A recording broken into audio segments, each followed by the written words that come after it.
All right, check it. We out here, Buff Missionary in these streets.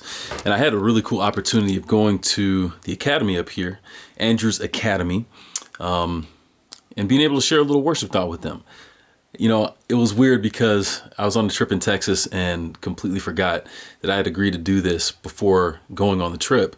And so I got lucky that Sarah, one of our gymnastics team members, who is a student at Andrews Academy, she reminded me like the night before I was supposed to go. And it's funny because, granted, I needed that reminder, get something together, throw it together. Y'all know how it is. But in the morning, it turned out that they had somebody for that morning and that I was going to end up coming the next day. A little bit of a mix up, but it ended up working out. A little bit more time to prepare, get my thoughts together. And the next morning I was there.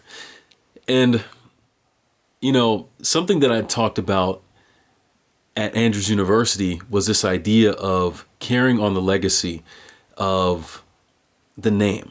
Andrews University, Andrews Academy, Andrews being somebody who was a missionary and focused on a life of service and giving.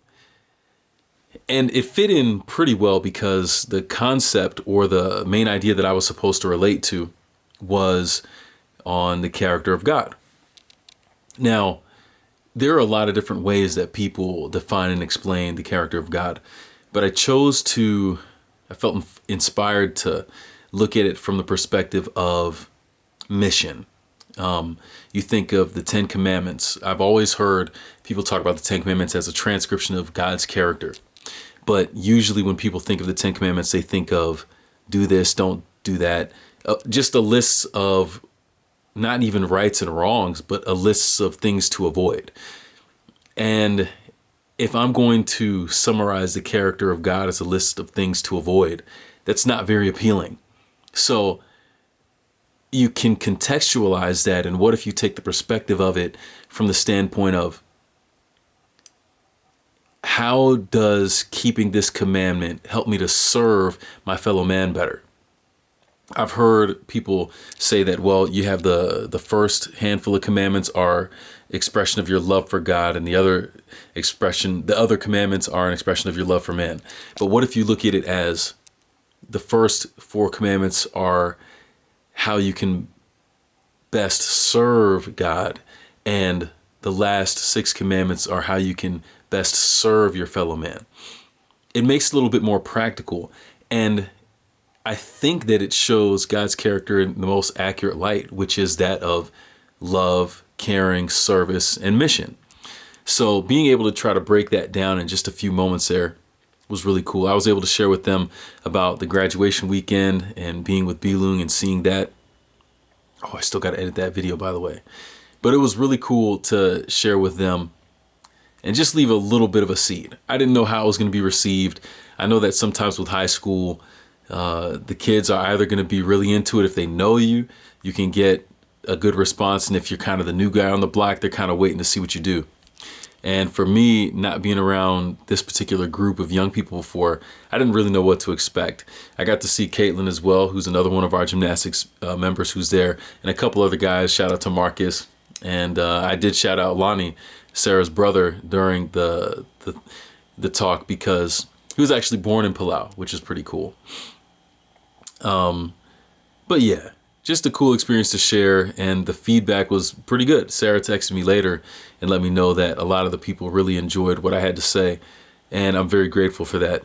The reason these opportunities I don't take lightly or for granted is because this is what I want to do. Like, this is the vision realized for what I want to do with my platform and my experience, being able to talk about missions and service and the mentality of serving people and being like a good citizen to the world around you in high schools, middle schools, not just on the academy level, and ultimately telling the stories of people as I was able to with Bilung, and just sharing how important it is and how much you can benefit and be blessed when you decide to take time out of your experience to serve others. You cannot lose when you serve. When you take your time to give, it's going to be given back to you abundantly beyond anything that you could ask or think.